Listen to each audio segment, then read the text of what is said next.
성경 말씀 보겠습니다. 성경 말씀은 신약성경 로마서 제6장 15절에서 23절 말씀입니다. 로마서 제6장 15절에서 23절 말씀, 하나님께서 주신 말씀 함께 읽겠습니다.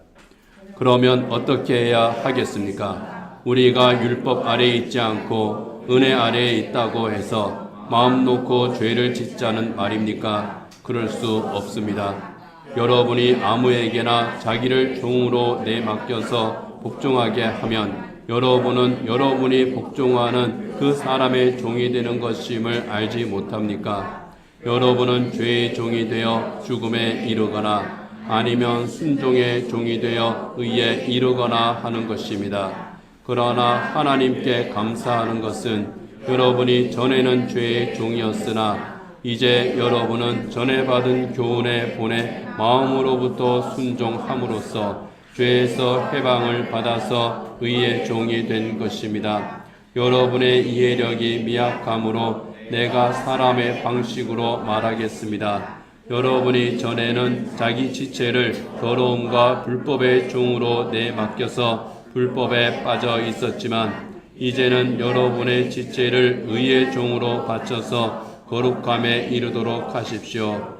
여러분이 죄의 종일 때에는 의에 얽매이지 않았습니다. 여러분은 그때에 무슨 열매를 거두었습니까? 이제 와서 여러분이 그러한 생활을 부끄러워하지만은 그러한 생활의 마지막은 죽음입니다. 이제 여러분은 죄에서 해방을 받고 하나님의 종이 되어서 거룩함에 이르는 삶의 열매를 맺고 있습니다. 그 마지막은 영원한 생명입니다. 죄의 삭은 죽음이요 하나님의 선물은 우리 주 예수 그리스도 안에서 누리는 영원한 생명입니다.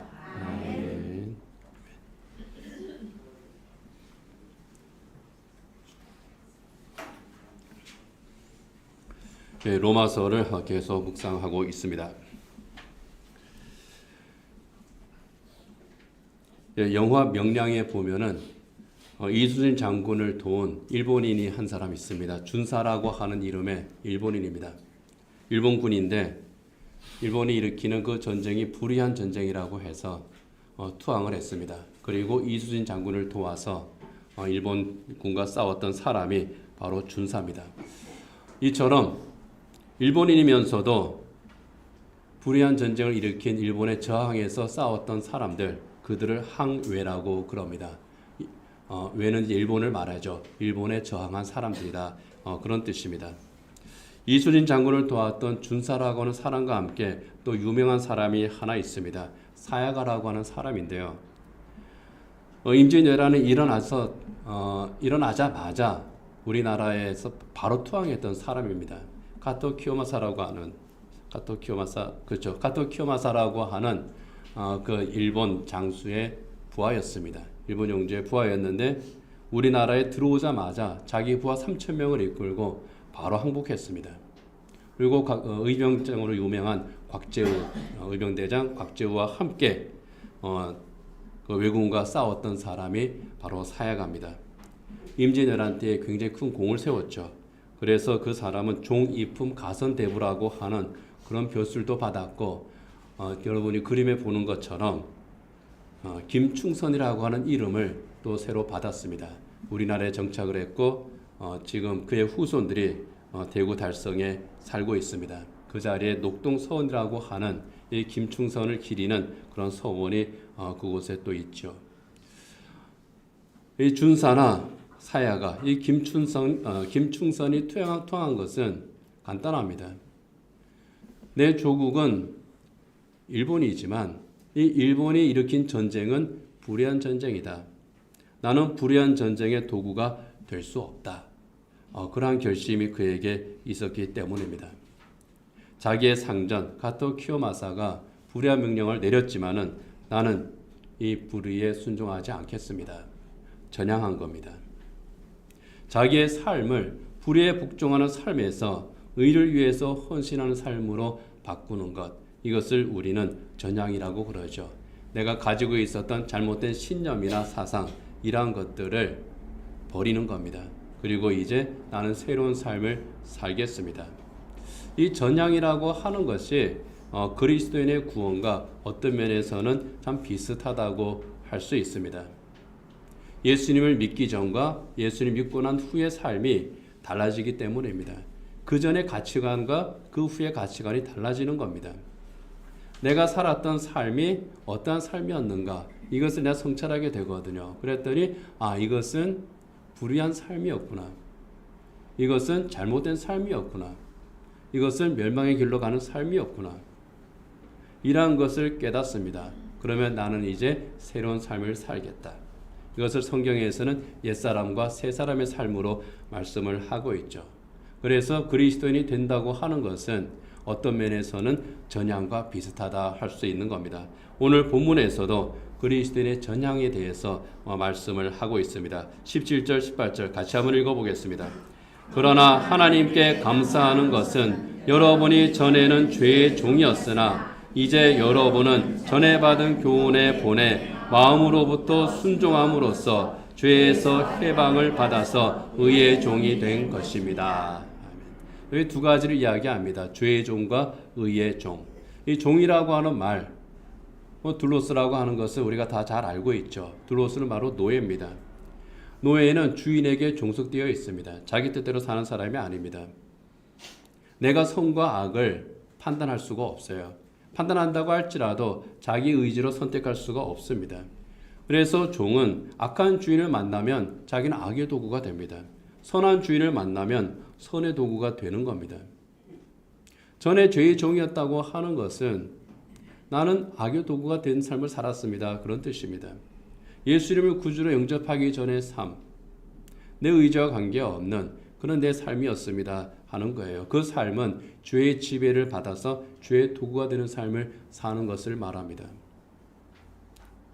그러나 오늘 성경 말씀은 바로 그러한 삶에서, 죄의 종이 되었던 삶에서 이젠 달라졌다. 전향이 되었다.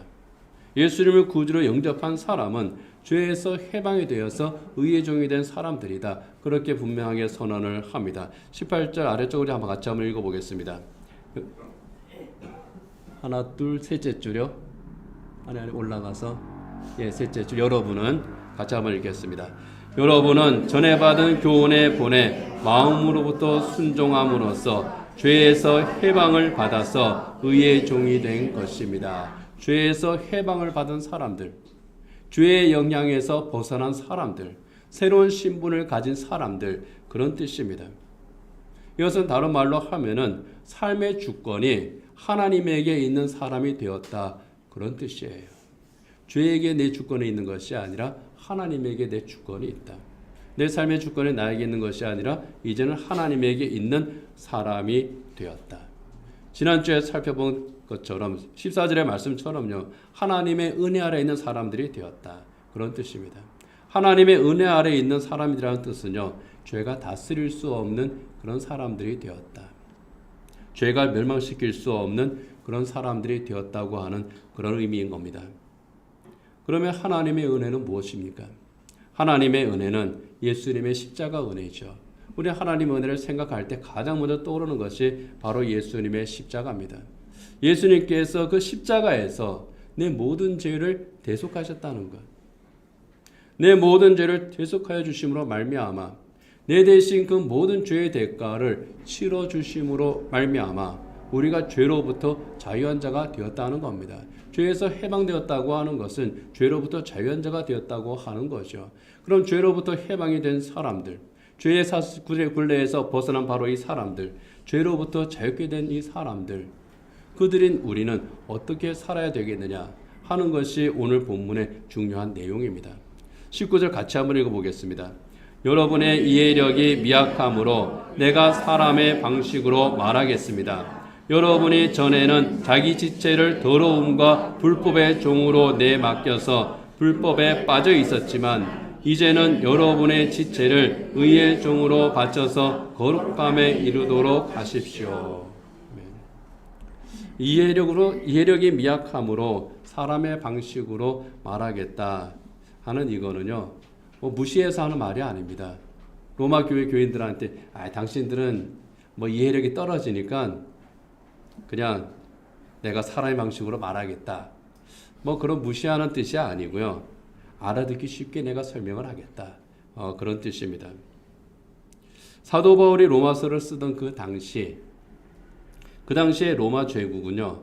왕족, 귀족, 그리고 시민, 노예, 이러한 계급으로 이루어진 신분 사회였습니다. 그 중에서 최하층의 사람들이 바로 노예들이죠. 그 노예가 바로 둘러쓸 종입니다. 바울은 그 신분 사회를 염두에 두고 이 로마 교회 교인들에게 이렇게 편지를 쓰고 있는 겁니다. 한번 종은 어떤 사람들인가를 너희들 한번 잘 생각해 봐라. 종이라고 하는 사람들이 할 수 있는 한계가 무엇인지 그걸 한번 생각하면서 내 말을 들어보십시오 하는 겁니다. 예수를 믿기 전의 삶과 믿은 후의 삶이 어떻게 해야 되는가? 그것은 누구에게 지배를 받느냐 또 누구에게 영향을 받느냐 그러한 삶입니다. 그것은 바로 종으로서의 삶입니다 하는 그런 겁니다. 종들은 주인의 뜻에 순종하며 사는 사람들이죠. 처음에 말씀드린 것처럼 내 의지대로 사는 사람들이 아닙니다. 주인의 뜻에 순종해야 됩니다. 그리고 주인이 바뀐 주인의 뜻에 순종하며 또 살아야 됩니다. 내 이전 주인이 나에게는 이런 일을 시켰으니 나는 그 일을 해야 되겠습니다. 안 됩니다. 이전 주인의 집에서는 이렇게 살았습니다. 그래서 나는 주인이 아무리 바뀐다고 할지라도 내 이전에 살던 그 방식대로 내가 살겠습니다. 아닙니다. 주인이 바뀌면 자기 삶도 바뀌는 것이 바로 종입니다. 악한 주인을 만나면 악한 주인의 뜻에 따라서 살 수밖에 없고 또 그렇게 살아야 되고 선한 주인을 만나면 또 선한 주인의 뜻에 따라 살아야 하는 것이 바로 종인 것처럼 우리의 옛사람은 불법에 순종하며 주의 종으로 살았다는 겁니다. 그런데 이제 예수님을 구주로 영접했습니다. 예수님을 구주로 영접한 우리는 의의 종이 된 사람들과 같다는 겁니다. 그러니 하나님의 뜻에 순종하며 사는 삶을 사는 것이 마땅하다는 겁니다. 바로 그것을 종의 비유에서 설명한 겁니다.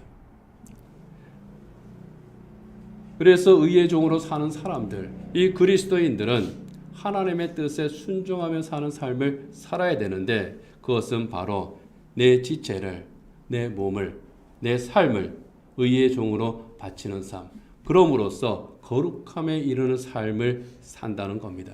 여기에 거룩함에 이른다고 하는 말은요, 거룩함을 추구한다 그런 뜻입니다. 내가 거룩해져서가 아니에요. 하나님이 거룩하십니다. 거룩하신 하나님께서 우리를 거룩하다고 인정을 해 주시는 겁니다. 하나님께서 우리를 거룩하다고 인정해 주신 것은 우리의 신분에 대한 구원받은 우리 자신에 대한 하나님의 인정하심입니다. 그렇다면 우리가 할 일은 뭡니까?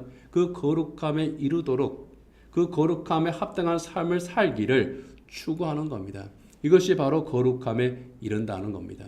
내 스스로 결코 의로울 수가 없습니다. 나는 의로운 존재가 아니기 때문입니다. 그러나 하나님께서 거룩하다고 인정하셨기 때문에 우리는 그 거룩함에 이르는 삶을 추구합니다. 그것을 일컬어서 우리는 성화라고 그러죠. 하나님께서 거룩하게 구별하신 하나님의 새 사람으로서 내가 어떻게 살아갈 것인지 그것을 날마다 하나님 앞에서 치열하게 고민하면서 살아가는 사람들, 예수님의 십자가 앞에서 나는 십자가를 지신 예수님을 닮아가는 사람인가 아닌가 그것을 늘 살펴보면서 살아가는 사람이라고 하는 그런 뜻입니다. 내 삶의 목표와 방식이 달라진 삶을 사는 사람들, 그들이 바로 그리스도인들이고 그것이 바로 하나님의 의를 따라 사는 삶입니다. 정말 그리스도인들이 그렇게만 살 수 있다면 나를 구원하신 예수님을 생각을 하고 그 예수님의 말씀을 따라서 예수님의 삶을 따라서 우리가 정말 10분의 1, 100분의 1만 산다고 하더라도 우리는 엄청나게 바뀔 겁니다. 교회가 바뀌고 이 세상이 또한 엄청나게 바뀔 줄 압니다. 사도 바울은 바로 그 대목에서 한 가지 질문을 로마 교회에 던지고 또 우리에게 던지고 있습니다. 21절 같이 한번 읽겠습니다. 여러분은 그때에 무슨 열매를 거두었습니까? 이제 와서 여러분이 그러한 생활을 부끄러워하지만은 그러한 생활의 마지막은 죽음입니다. 여기에 그때는 예수님을 믿기 전을 말합니다. 여러분은 그때에 예수님을 믿기 전에, 구원받기 전에 그때의 삶은 무슨 열매를 거두는 삶이었습니까? 당신이 맺었던 그 생의 열매는 무엇이었습니까? 당신이 추구하는 삶의 목표는 무엇이었습니까? 이것을 질문하는 겁니다. 그러면서 대답합니다. 이제 와서 여러분이 그러한 생활을 부끄러워합니다. 부끄러움이 가득한 그런 삶일 수밖에 없었다는 겁니다.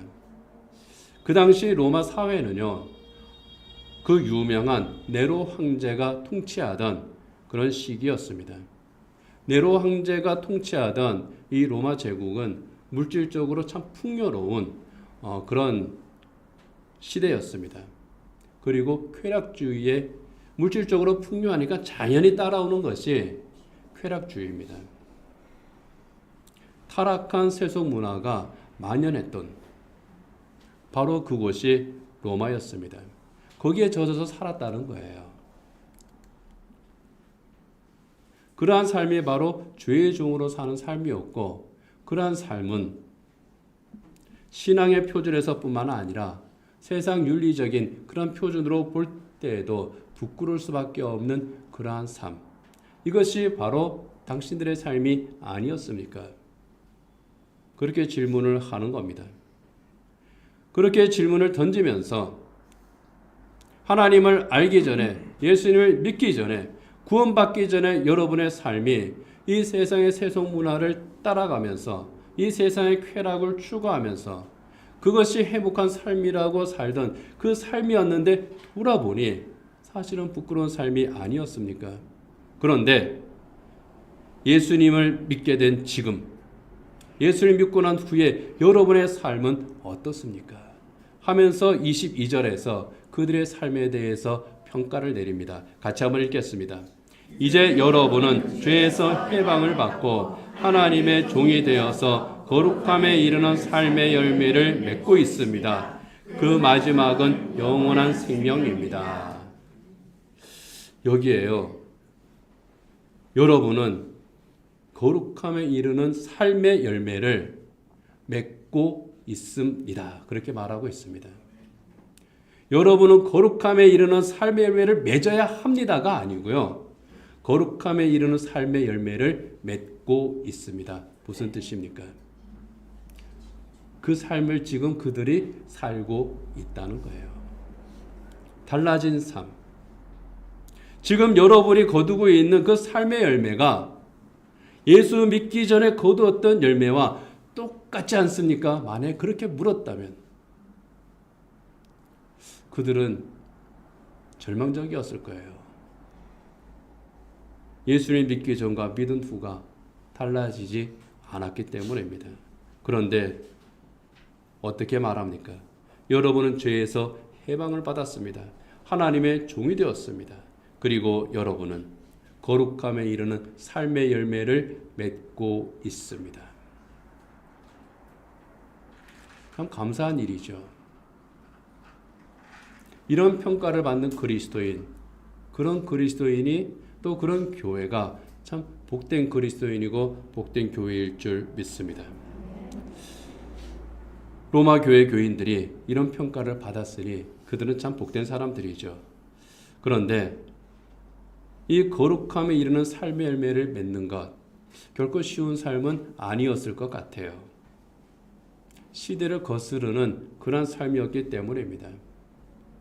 말씀드린 것처럼 로마 사회 전반을 지배하고 있던 그 향락과 쾌락주의 문화를 거슬렀기 때문입니다. 그들이 그야말로 죄가 죄인 줄 모르고 저지르고 있었던 그 모든 불의와 죄악들, 하나님이 기뻐하지 않으시는 그러한 일들을 행하지를 않았다는 겁니다. 시대를 거스른 거예요. 귀족과 노예가 동등한 하나님의 자녀로 함께 예배했습니다. 믿음의 형제 자매로 서로 교제했습니다. 바울의 말처럼 거룩함에 이르는 삶의 열매를 맺었습니다. 의의 열매를 맺었습니다. 그것이 로마를 참 불편하게 했던 것 같아요. 세상을 불편하게 하는 사람들, 그들이 바로 로마 교회 교인들이었습니다. 세상을 불편하게 하니까 그들 스스로는 또 어떻습니까? 더 불편하죠. 교회와 그리스도인들은 다수가 아니었습니다. 소수였습니다. 소수 중에도 소수였습니다. 절대적인 약자였습니다. 어떻게 됐습니까? 바울이 로마서를 쓰고 나서 얼마 지나지 않아서 로마의 그리스도인들은 엄청난 박해를 받기 시작합니다. 그 유명한 네로 황제의 만행이 그때 있었죠. 로마 시내에 불을 질렀습니다. 그리고 불을 지른 범인들이 기독교인들이다. 모여서 사람의 피를 먹고 아주 수상한 짓을 하는 저 이상한 집단, 그들이 로마에 불을 질렀다. 성난 군중들에게 많은 기독교인들이 죽임을 당합니다. 베드로가 순교했고 수많은 그리스도인들이 목숨을 잃었습니다. 그렇게 고난을 당하고 죽임을 당했습니다. 그러나 그들의 마지막은 이 세상에서는 고난을 당하고 내 생명을 잃는 그런 처지였지만은 그들의 마지막은 죽음이 아니라 영원한 생명이라고 오늘 성경은 분명하게 우리에게 증언합니다. 기독교는 계속 박해를 당했지만 마침내 복음이 이겼습니다. 왜 그렇습니까? 그들의 믿음이 죄에서 해방된 그들의 믿음이 죄의 열매가 아니라 의의 열매를 맺는 거룩함에 이르는 삶의 열매를 맺었기 때문입니다. 교회의 역사는 바로 그러한 사람들을 통해서 이어졌고요. 교회의 생명력은 바로 거기에 있었던 겁니다. 그들이 바로 살아있는 그리스도인들이죠. 프랜시스 셰퍼라고 하는 훌륭한 믿음의 사람이 있습니다. 참 많은 선한 영향을 미쳤던 믿음의 사람인데요. 이분이 말년에 또 이제 암으로 투병하시다가 또 하나님의 부르심을 받아서 갔습니다. 이분이 암 치료를 받기 위해서 미국에 갔을 때 미국의 그리스도인들과 함께 한 집회를 가졌습니다. 그곳에서 이렇게 질문을 했다고 그래요. 여러분의 삶의 목표가 행복이라면 불신자와 다른 게 무엇입니까? 크리스천들의 삶의 목표는 행복 그 이상이어야 합니다. 여러분 가운데 거룩함을 삶의 목표로 삼은 사람들이 있습니까? 그리스도인들에게 묻는 겁니다. 당신들의 삶의 목표는 무엇입니까? 그리스도인으로서 예수를 믿고 구원받은 하나님의 사람으로서 여러분의 삶의 목표는 무엇입니까? 현대인의 목표나 그리고 이 로마서가 기록된 2000년 전 로마 사람들의 목표나 별 차이가 없는 것 같아요. 로마서가 기록된 그 당시 로마의 풍조가 쾌락주의라고 했잖아요. 그 쾌락주의는 사람은 무엇을 위해서 사느냐? 행복하기 위해서 산다 하는 게 쾌락주의입니다. 행복하기 위해서는 무엇이든지 할 수 있다. 여기에는 선과 악의 개념이 없다는 데까지 이를 정도로 아주 극단적으로 치달았던 것이 그 당시의 쾌락주의였습니다. 행복하기 위해서는 내가 행복하기 위해서는 난 무엇이든지 할 수 있어. 그것이 그 시대의 타락과 죄를 낳았습니다. 현대 사회는 어떻습니까? 큰 차이가 없는 것 같아요. 일반 사회에 도덕과 윤리적 표준도 많이 낮아졌습니다. 모든 것이 혼란스러워진 그런 시대입니다. 죄가 아닌 것이 되어버린 그러한 시대. 성경에서 또 그리스도인의 윤리로 볼 때에 이건 죄야.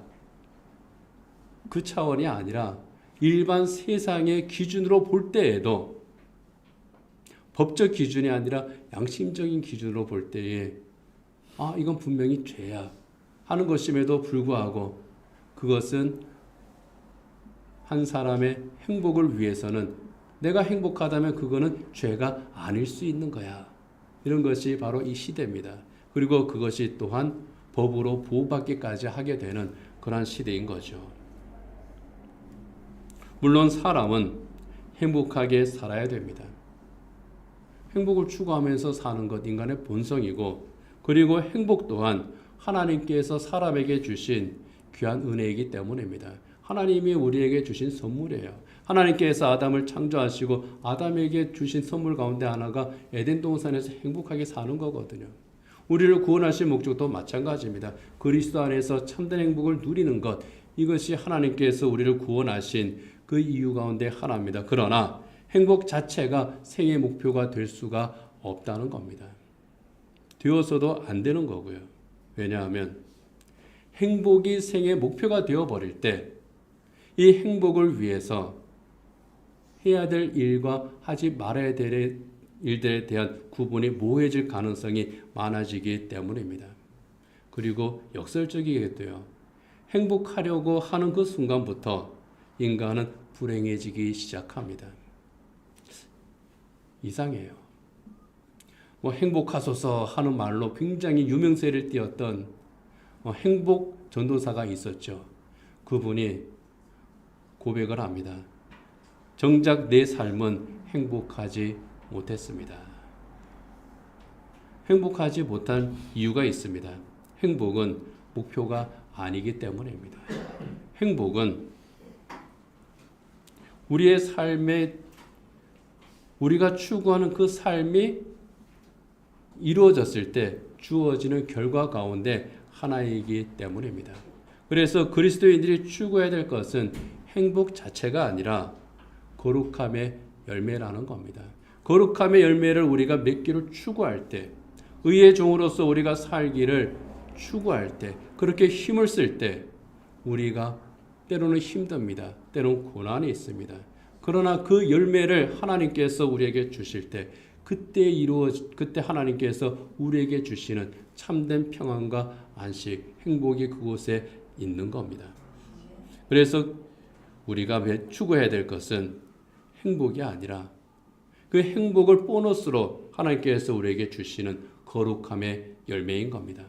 그리고 이 거룩함의 열매를 성경에서는 성령께서 맺게 하시는 믿음의 열매라고 말씀을 하고 있습니다. 갈라디아서 5장 22절에 23절 같이 한번 읽겠습니다.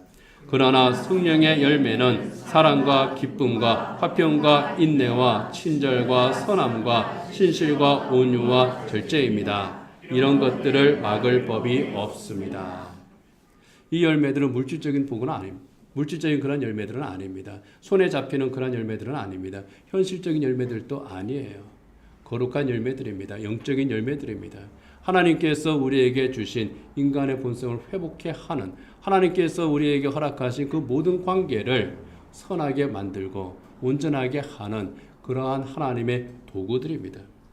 그것들이 바로 거룩함의 열매인 겁니다.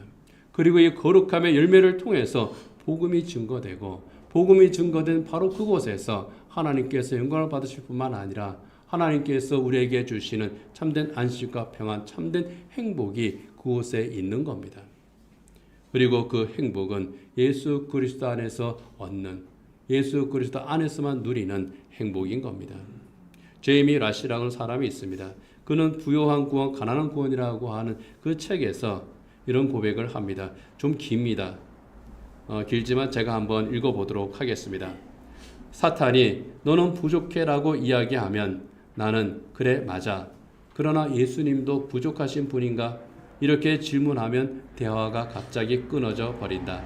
사탄은 내 연약함과 부족함에 대해 하루 종일 이야기하지만 내가 그리스도와 그분의 충분함에 대해 말하는 순간 더 이상 말하지 못한다.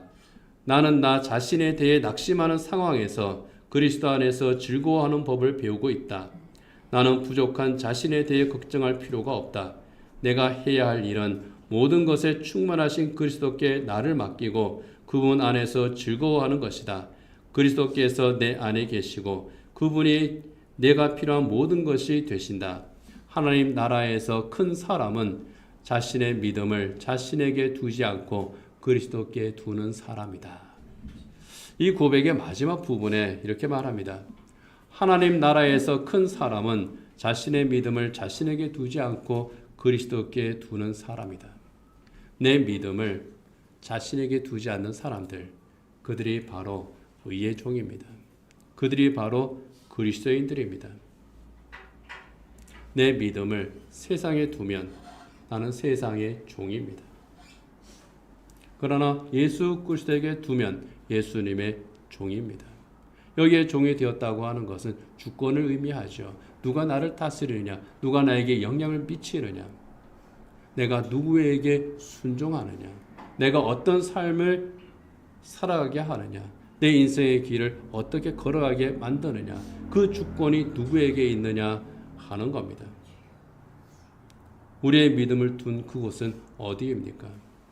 나는 과연 예수님에게 내 믿음을 두고 있습니까? 나는 예수님에게 순종하는 의의 종으로 살아가고 있습니까? 우리의 믿음을 둔 그것이 어디냐에 따라서 내가 죄의 종으로 살고 있는지 의의 종으로 살고 있는지 구분된다고 하는 것, 우리는 이것을 기억해야 될 줄 압니다. 토마스 아킨피스가 말합니다. 그리스도와 천국을 사랑하는 자는 많으나 그리스도의 십자가를 지르는 사람들은 드물다. 그리스도께서 떡을 나누실 때에는 많은 사람들이 그를 따랐으나 고난의 잔을 마실 때는 함께하는 사람들이 거의 없었다. 그리스도와 천국을 사랑하는 자는 많지만 그리스도의 십자가를 함께 지려고 하는 사람은 드물다. 여러분, 그리스도인의 정체성에 대한 질문들입니다. 내가 예수를 믿는다면 나는 어떤 열매를 맺는 삶을 살아가고 있는가? 그리고 그 열매의 근원은 어디에 있는가? 바로 그것에 대한 질문들입니다. 처음 설교를 시작할 때에 왜군에서 전향했던 준사와 사가에 대해서 말씀을 드렸습니다. 불의 전쟁에서 이 전쟁이 불의한 전쟁이기 때문에 나는 이 전쟁을 수행할 수 없습니다. 나는 의로운 전쟁을 하겠습니다. 그렇게 전향을 했죠. 예수 그리스도를 구주로 영접한 그리스도인들이 그렇습니다. 나는 더 이상 죄의 종으로 살지 않겠습니다. 악의 영향을 받는 사람으로 살지 않겠습니다. 하나님이 없는 삶을 살지 않겠습니다. 나는 이제 하나님의 자녀로 의의 종으로 하나님의 말씀에 순종하는 그 삶을 살겠습니다. 나는 죄의 법이 아니라 하나님의 법을 따라서 살겠습니다. 내가 맺는 생의 열매는 세속의 열매가 아니라 거룩함에 이르는 열매입니다. 예수님을 따라 살면서 예수님과 동행하면서 예수님께 순종하면서 선한 열매를 맺는 거룩함의 열매를 맺는 삶을 내가 살겠습니다. 그렇게 결단을 하는 겁니다. 거룩한 선의 열매를 내가 맺는 의의 종으로 살겠습니다. 이렇게 결단하고 살아가는 사람들이 바로 주님의 제자들이고 하나님의 새 사람들입니다.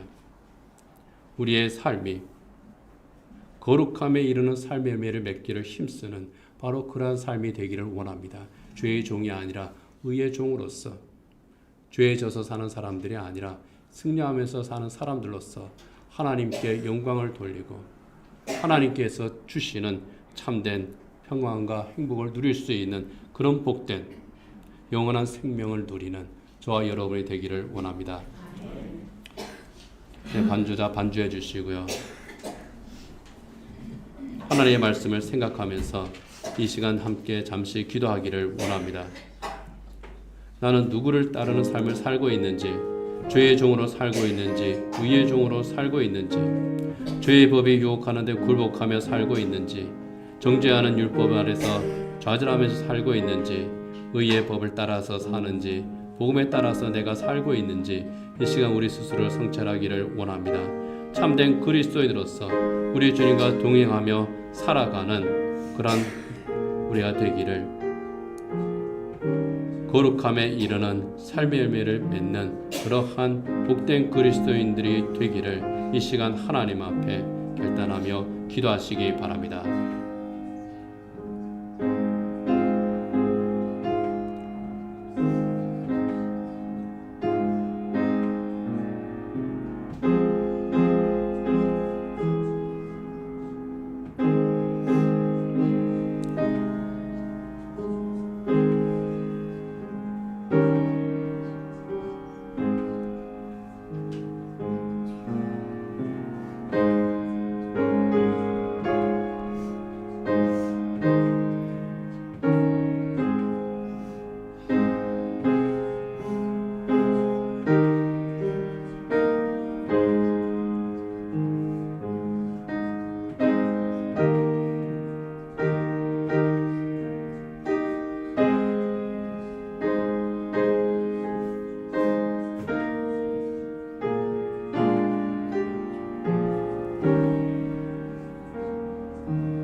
주님께서 우리를 죄악 가운데에서 구원하셨습니다. 하나님의 자녀가 되게 하셨습니다. 영생을 우리에게 허락하셨습니다. 하나님, 죄의 종이 아니라 의의 종으로 살게 하셨습니다. 우리 자신을 주님 앞에서 저희들이 돌아봅니다. 예수님의 십자가 그 아래에 우리 자신을 내려놓습니다. 구원받았음에도 불구하고 여전히 죄의 종으로 사는 우리의 부끄러운 모습이 있다면 모두 주님 앞에 내려놓습니다. 주님께 우리의 허물들을, 죄악들을 자백합니다. 다시는 죄를 짓지 말라고 하신, 사죄를 선언하시면서 다시는 죄를 짓지 말라고 하신 우리 주님의 음성을 저희들이 듣습니다. 하나님 아버지, 날마다 우리 자신을 성찰하는 가운데에 날마다 그 모든 죄의 옛 습관들을, 옛 사람들을 벗어놓고 우리 주님을 조금씩 더 닮아갈 수 있는 우리의 삶에서 죄의 열매가 아니라 의의 열매, 선한 열매, 복된 열매를 하나하나씩 맺어나갈 수 있는 저희들 될 수 있도록 주님 저희들을 도우시고 인도하여 주시옵소서. 그 삶에 하나님께서 주시는 참된 복이 임하게 하시고, 하나님, 세상이 약속하고 세상이 추구하는 그런 행복이 아니라 하나님께서 우리에게 주시는 참된 행복을 저희들이 온전히 누릴 수 있는 복되고 선한 그리스도인들 되게 하여 주시옵소서. 예수님 이름으로 기도드립니다. 아멘.